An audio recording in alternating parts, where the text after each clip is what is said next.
There. Yeah, so I'm Bill Paulsen. Hi, Bill. Candidate for Senate District 25. I live in Lonsdale. The district includes Northfield, LeSueur County, Southern Scott County, and Eastern Sibley County. What are your big issues down there? Well, I think the big issue that's going to affect the whole state and affect everyone in every part of the state is going to be the budget.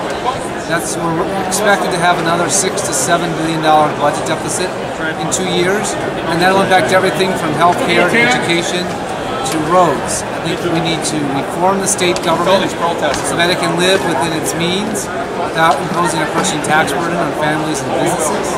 That means fundamentally reforming how we do business in the state.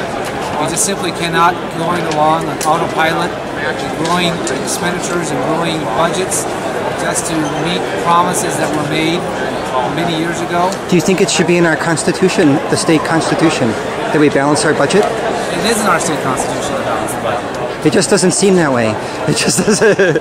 You're very right. That's one of the problems we have, and honestly, both parties are partly guilty. There's all sorts of tricks that can be used to make the budget seem balanced when it's not. What are we doing like that? What are some good examples? Well, is the accounting shift. Both the Democrats and the governor supported an accounting shift which took about $2 billion from schools in the state from this budget cycle to the next budget cycle. So we promised the money, schools are relying on it, and we haven't paid it out, so it looks like our books this year are balanced. So they've written their budgets where they're coming. They've written their budgets, and in fact, some of them actually have to borrow the money themselves and to string themselves along until they get the money in the future.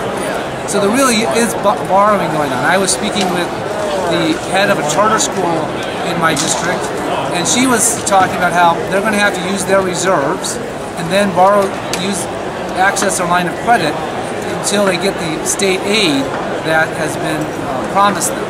That sounds like so many the American story right now for individuals, businesses, and school districts too now. Yes. Yeah. So, and in this case, we do have a constitutional amendment that obligates the state to provide for public education. I believe we need, within that system, to maximize personal freedom. We need to ensure that parents are in control of their children's education, and that means accessing not only traditional public schools, but charter schools, homeschooling, and private schools. How would you like to divide that mix? Is there anything you want to do to encourage charter schools? I believe, yes.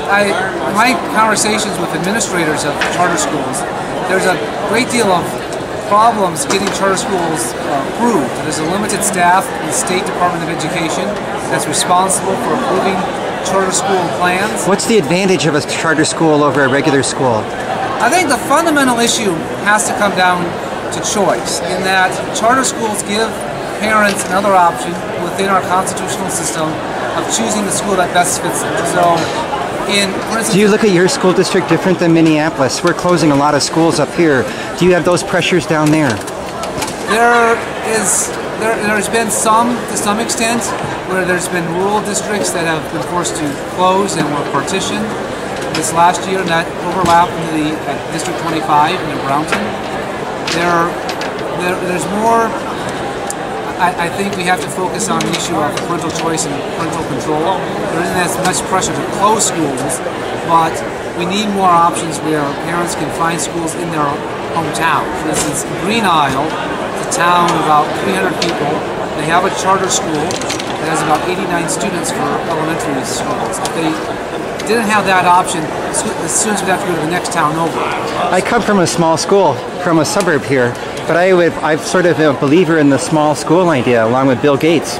I always kind of encourage that, and that would sort of maybe jive with you in a way. Yeah, so the Bill Gates Foundation has actually worked with the charter school in Henderson, which is in District 25, and I visited the charter school there this week, and it was a great experience. Does it have a theme?